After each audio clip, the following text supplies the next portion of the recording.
habíamos comentado más temprano y que tiene que ver con el análisis de lo que fue el triunfo de Donald Trump en Estados Unidos y bueno, qué implicancias va a tener eso o puede llegar a tener eso en el orden mundial, en la geopolítica y demás. Para hablar un poco sobre esto y analizarlo estamos en comunicación con Gabriel Puricelli, que es sociólogo y analista internacional, también coordinador del programa de Política Internacional del Laboratorio de Políticas Públicas.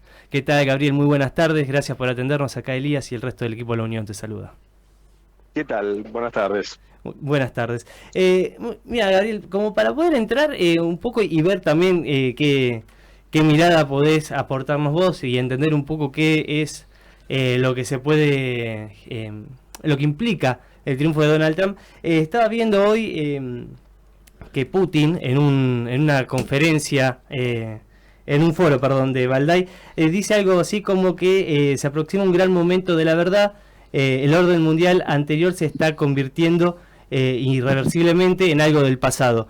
Y bueno, como para poder entrarle me parecía bueno preguntarte eso, si realmente eso está ocurriendo y Donald Trump puede llegar a acelerar un proceso en el cual dejamos atrás un viejo orden mundial y se empiezan a generar nuevas configuraciones.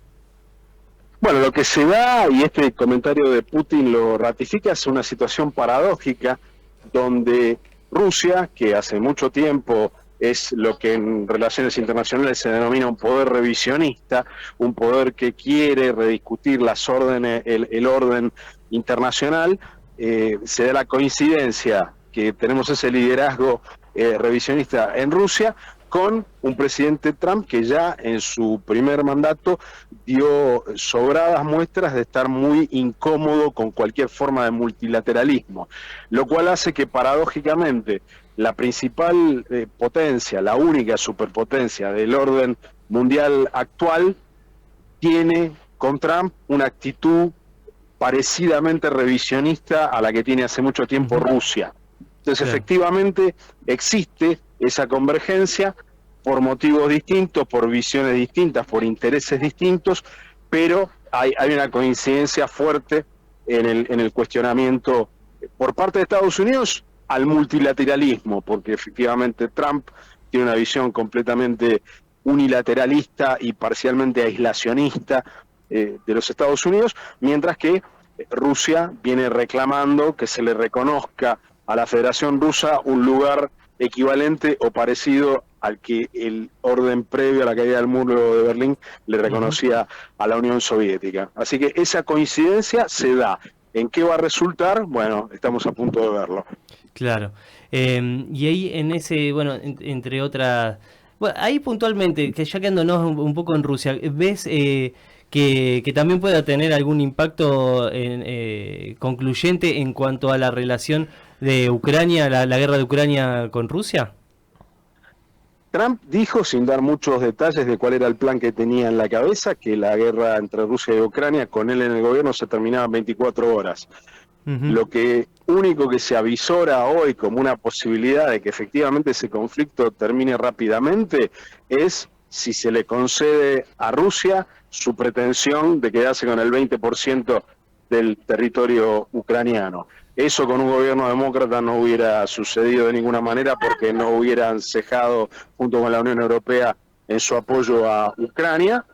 Todo parece sugerir que Trump va a ser mucho más dubitativo en su apoyo a Ucrania y en un escenario extremo puede llegar a retirarle completamente su apoyo. La prioridad de Trump está mucho más allá de lo que pasa en Ucrania, que le interesa bastante poco. La prioridad para él es reunir fuerzas para enfrentarse al que él considera es el único adversario de los Estados Unidos, que es China.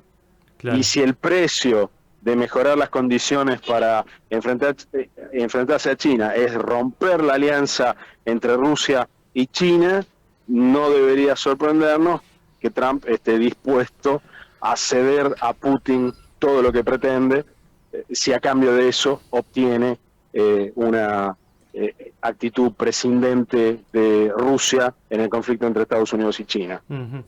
Y eso, bueno, ya metiendo dentro de este de este mapa, este tablero a Javier Milei y a la Argentina, o mejor dicho, a la Argentina con la política exterior del gobierno de Javier Milei, de qué manera, digamos, puede llegar a acoplarse a eso. Digo, que Milei ha intentado jugar muy fuertemente del lado de, o sea, alineándose con Estados Unidos. Digo, eso puede llegar a ser contraproducente para el país. ¿Cómo ves la política exterior del gobierno y de la Argentina en este periodo insertándose en este nuevo mapa?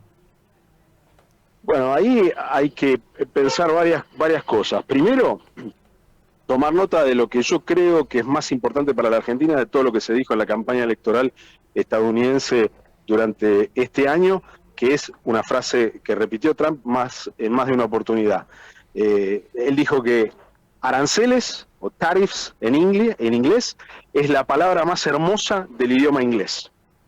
Eso significa que viene un periodo de proteccionismo comercial muy fuerte y un Estados Unidos que va a tender a cerrarse y a tratar de ser una aspiradora de inversiones, ¿no? Invertir lo que fue la lógica de la globalización, donde muchos de los grandes capitales de Estados Unidos se deslocalizaron hacia la periferia, que se fueron muchísimos hacia México, dentro del área de libre comercio, a China, etcétera. Trump tiene esa visión. Para un país exportador como la Argentina, aranceles en cualquier país donde la Argentina pretenda exportar son una pésima noticia. Claro. Entonces es un dato estructural de algo que fue muy importante en la campaña de Trump. Uno de los factores que le permite a Trump incorporar a su coalición de republicanos más tradicionales a un sector de la clase trabajadora industrial o de familias que perdieron el empleo por la deslocalización de industrias, es haber hecho eje en esta idea de proteger fuertemente a Estados Unidos a través de la fijación de aranceles.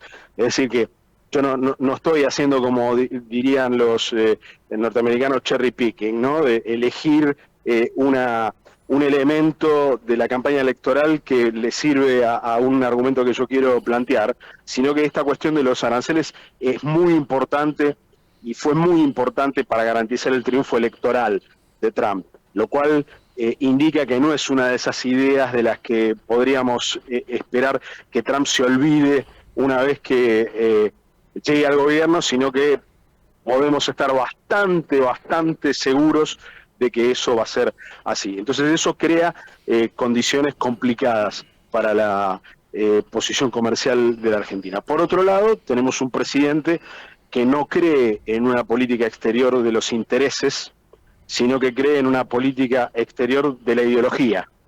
Entonces él se ve a sí mismo como un admirador del presidente de los Estados Unidos, le expresa esta admiración de manera totalmente incondicional, es decir, a cambio de nada, pero espera que eventualmente nos beneficiemos de alguna manera. Bueno, yo carezco de la imaginación para pensar cómo podríamos beneficiarnos, y el presidente Milei no nos ha dado pautas muy claras de cuál podría ser el beneficio de la Argentina, salvo darle una nueva oportunidad para insultar a los zurdos empobrecedores, demostrarle que no solo pierden en Argentina, sino que perdieron en Estados Unidos, etcétera.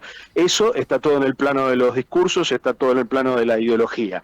En el plano material me cuesta ver, independientemente de tener o no una posición crítica respecto del gobierno argentino, me cuesta ver en la realidad material cuáles serían las posibilidades y el resultado positivo que podría tener ese tipo de relacionamiento con Estados Unidos.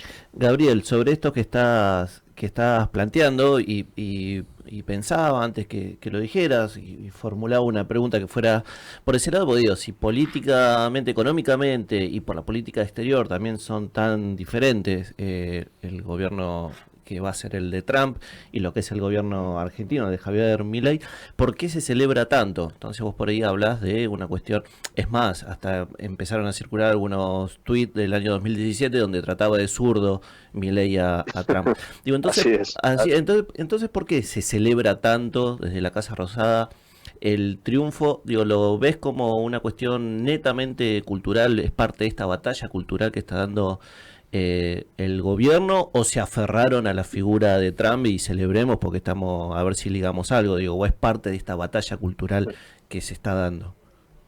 Sí, yo creo que en la lógica del gobierno esto forma parte de la batalla cultural. Entonces el gobierno pasa completamente por alto estos datos de la realidad que anuncian un mundo complicado para la Argentina y se regodean simplemente con el triunfo de alguien que exactamente igual que Milei en Argentina ha hecho una campaña completamente anacrónica contra un comunismo imaginario, etcétera, etcétera.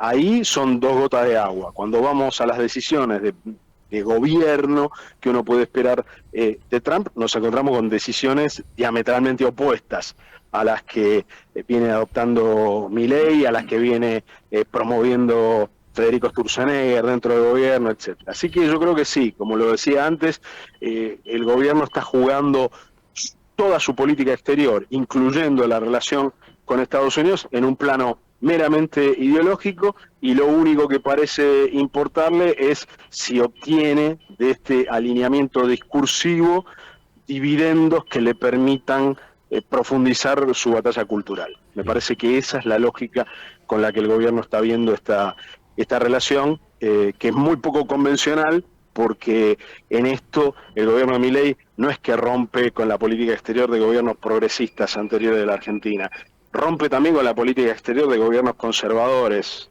en Argentina. O sea, la política exterior que propone Milei no la hizo ningún gobierno, incluyendo el gobierno de Carlos Menem, donde nos podríamos ver llamados a confusión por recordar esto de las relaciones carnales con Estados Unidos.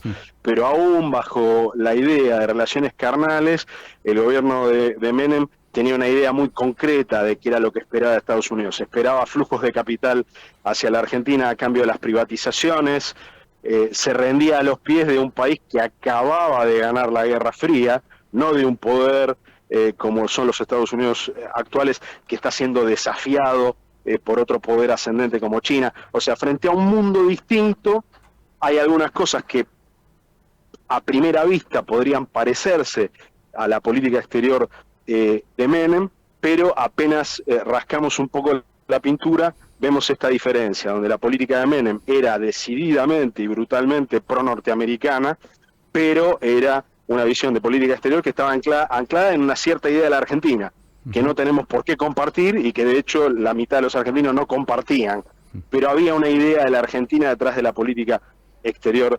de Carlos Menem. Detrás de la política exterior de Milei, lo único que hay es la autopromoción personal de Milei como líder imaginado de un supuesto partido planetario de la libertad.